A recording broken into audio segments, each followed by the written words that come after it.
because there's often quite a heated discussion about wood affecting tone or wood not affecting tone.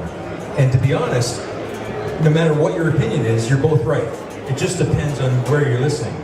So if you're at a concert and there's 2,000 people there, you're not going to be able to tell the difference between a rosewood fingerboard and a maple fingerboard. You're not going to be able to hear it. You're not going to be able to hear the difference between ash or alder. It's not going to happen. And so I think that's where a lot of the people that don't think it affects tone are getting their opinions from. But the question's too small. It's not just about the tone. Basses have both resonance, wood has both resonance and it has damping qualities. And those are opposite, but they're both going on at the same time. So what resonance is, it's like the springs in your car. So if you don't have shock absorbers and your car hits a bump, the springs in your car are doing this. And as soon as you attach a shock absorber, the shock absorber damps that spring and it does this. So the damping slows down vibration, slows down resonance, and the resonance in wood just kind of vibrates freely, but it only vibrates at certain frequencies. And the frequencies that it damps at are different.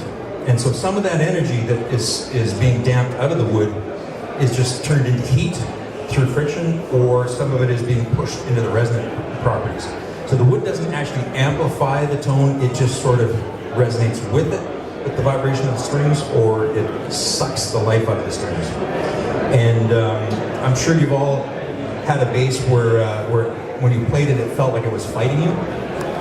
Like you really had to play hard in order to get anything out of the bass. And I'm sure you've also had basses where you picked them up and it just felt like it almost played itself. And so to me, that's the more important question.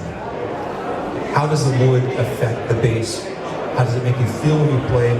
And does it make you feel like you're a better player, or does it make you feel like you're just struggling just to hit your average point? And that's what the audience is going to hear. They won't hear the difference in the wood, but they're going to hear the difference in how you play. They're going to hear you being a better bass player, they're going to hear you being a struggling bass player.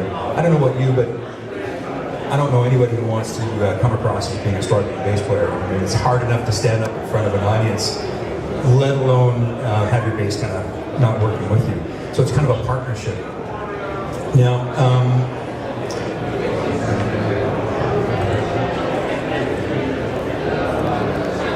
okay, so this may or may not make sense, but this is where I first got my first concepts about the resonance of wood. I was drinking a milkshake, and it was in one of those old 50s glasses, the tall ones, and I was tapping it on the table, and I was going, holy cow, this has got a really nice resonance to it. And I started thinking, well, why is that? Because if you tap a glass of milk on a table, it just sounds thud. It has no resonance. But a milkshake actually has kind of a thump to it. And the only difference is there's air inside a milkshake. It's tiny bubbles all the way through it. And maybe there might be some elasticity from the sugars and things like that. But essentially what you're hearing is you're hearing a lot of air in a body of milk, and that's creating resonance. And so if you take a look at photographs of wood, like microscopic photographs of wood, what you see are all these cells filled with air, and they're like conga drums. And if you think of wood as a collection of tiny, tiny little conga drums, wood with large pores is like having large drums, and typically those pores have a soft wall to them, so it's like having a large drum with a really loose skin. And then tighter woods like maple have tiny, tiny little pores in them. They're very small, and they're surrounded by a really hard grain. And so that's like having a small drum with a tight head on it. And so large pores resonate lower, tiny pores resonate higher. It kind of makes sense. And then you're going to have, I need both hands, you're going to have woods like mahogany, alder, where the pores are sort of medium size and the wood's a medium density, and those are going to resonate more in the mid-range. And so you can play with those. There's a style of wood, or a type of wood called ring porous, and that would be typically swamp ash. And what happens is the tree grows really fast in the spring, and the pores are very soft and large. And then come wintertime, the growth slows down, and the wood becomes very tight, almost like maple. And so you have a combination of large pores and tight pores, and you have resonance at both sides. You have a bright resonance and a deep resonance, and a little less in the middle. And so typically the tone of swamp ash is scooped in the middle, a little brighter on the top end, and warmer on the bottom end. Mahogany would be the opposite of that. It's a little rolled off in the top end, a little rolled off in the bottom end, but it's nicely concentrated in the middle. Alder is the same way. Which is better? It really depends on you as a player. But what we like to do is we like to pair, let's say a bodywood like swamp ash, where you've got a little bit of a hole in the middle. We like to pair it with a maple neck, which is more mid-centric, and then you sort of fill in the middle. So the body is like this, the neck is like this, and you kind of fill in all frequencies. And you get a really nice full sound that way. What we found can be problematic is if you have a neck with a bit of a scoop in it, let's say a wenge neck with a wenge fingerboard, and you pair that with an ash body. Sometimes it's magical when the woods line up. Sometimes it's not so magical. And as a builder, I'd love to be able to predict that, but we haven't found any way of doing that. So what'll happen is sometimes you'll put a wenge neck onto an ash body, and it'll suck. It'll be terrible. So in that case, what we do is we take that neck off, we build another neck, and we put that on.